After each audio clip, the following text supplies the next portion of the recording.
Iran पर हमले के लिए 12 अमेरिकी तैयारे कतर पहुंच गए। रूस और चीन भी ईरान की मदद को आगे आ गए। जंग की तैयारियां मुकम्मल। खोजी टीवी के मुआजिज दोस्तों, खित्ते में हालात इस नैज पर पहुंच चुके हैं जहां मामूली वाकया भी किसी बड़े तसादुम में बदल सकता है, क्योंकि गुज़श्ता रात अमेरिका के 12 खतरनाक तैयारे कतर के एयरबेस पर लैंड कर चुके हैं। 12 अमेरिकी C-17 कार्गो तैयारों का एक साथ बरतानिया से उड़ान भरना और जर्मनी और उर्दन में मुख्तसर क़याम के बाद कतर पहुंचना कोई मामूली लॉजिस्टिक सरगर्मी नहीं है। ये तैयारे आमतौर पर उस वक्त इस्तेमाल होते हैं जब भारी फौजी साजो सामान, टैंक, मिसाइल सिस्टम या बड़ी तादाद में फौज को फौरी तौर पर मुंतकिल करना मकसूद हो। कतर में इन तैयारों की आमद इस बात का वाज़ेह इशारा है कि अमेरिका खित्ते में किसी भी हंगामी सूरत हाल के लिए खुद को मुकम्मल तौर पर तैयार कर रहा है। ऐसे वक्त में जब पहले ही गजा, लबनान, शाम और ईरान के नाम पर कशीदगी मौजूद है, ये नकलो हरकत खतरे की घंटी है। और इसी दौरान इस्राएली वज़ीर-ए-आज़म नेतन्याहू की कई घंटों पर मुश्तमिल कैबिनेट मीटिंग ने मजीद शकूक पैदा कर दिए।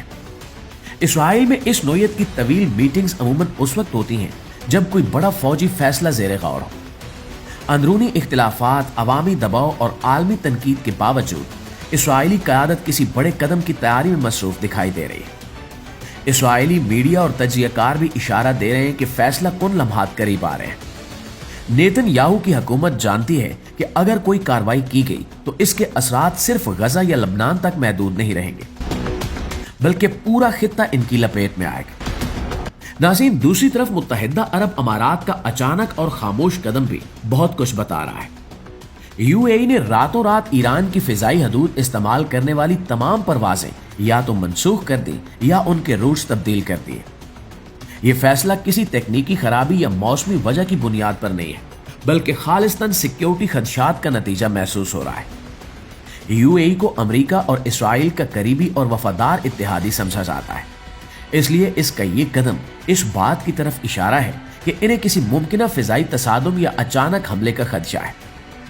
फिजाई हदूद से बचना आमतौर पर उस वक्त किया जाता है जब मिसाइल हमलों या फिजाई झड़पों का खतरा हो, जबकि ईरान की जानिब से भी सरगर्मियां कम नहीं हुई। चीन और रूस के कार्गो तैयारे मुसलसल ईरान पहुंच रहे हैं, जिनके बारे में कहा जा रहा है कि वो फौजी सामान और हथियार साथ ला रहे हैं। ये सप्लाई इस बात का सबूत है कि ईरान किसी भी मुमकिना हमले के लिए खुद को मजबूत कर रहा है। ताहम असल सवाल ये नहीं है कि ईरान को असलहा मिल रहा है या नहीं, बल्कि सवाल ये है कि अगर वाकई जंग छिड़ जाती है तो क्या रूस या चीन खुलकर ईरान के साथ खड़े होंगे। माजी का तजुर्बा बताता है कि दोनों ममालिक सिफारती और महदूद फौजी मदद तो फराहम करते हैं, मगर बराह रास्त जंग में कूदने से गुरेज करते हैं, खास तौर पर जब सामने अमेरिका और इसके इत्तेहादी हो। रूस इस वक्त खुद यूक्रेन की जंग में फंसा हुआ है और इसके लिए एक और महाज खोलना आसान नहीं है। चीन भी आलमी तिजारत, मईशत और ताइवान के मामले को सामने रखकर बहुत मोहतात चाल चलता है। अगरचे दोनों ममालिक अमेरिका के असर रसूख को कम करना चाहते हैं, मगर खुली जंग का खतरा मोल लेना इनके लिए बड़ा फैसला होगा। इसलिए माहिरीन का ख्याल है कि अगर हमला होता है तो ईरान को बराह रास्त फौजी इत्तेहादियों की बजाय सियासी इंटेलिजेंस और असले की सतह पर मदद मिलेगी। नाज़रीन ग्रामी, इन तमाम इशारों को जोड़कर देखा जाए तो ये नतीजा निकालना बिल्कुल भी मुश्किल नहीं है कि मशरिक़ वुस्ता एक बार फिर खतरनाक मोड़ पर खड़ा है।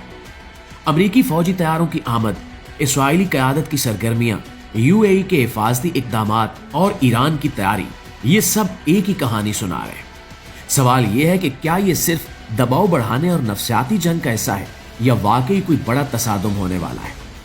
तारीख बताती है कि इस खित्ते में अक्सर जंगें इसी तरह की खामोश तैयारियों के बाद शुरू हुई। अब फैसला कुन बात यह है कि आने वाले दिनों में कोई गलत अंदाजा, कोई छोटी सी चिंगारी पूरे खित्ते को आग में झोंक सकती है। अवाम के लिए ये लम्हे फिक्रिया है, क्योंकि जंग हमेशा आम लोगों के लिए तबाही लेकर आती है। आप खुद बताएं कि क्या ये सब महज धमकियां हैं या वाकई जंग के बादल मंडला रहे हैं। कमेंट करके हमें भी आगाह जरूर कीजिएगा। इंशाल्लाह आपकी खिदमत में हाजिर होते हैं कुछ नई अपडेट्स के साथ। तब तक अपना ढेर सारा ख्याल रखिए। अल्लाह निगहबान।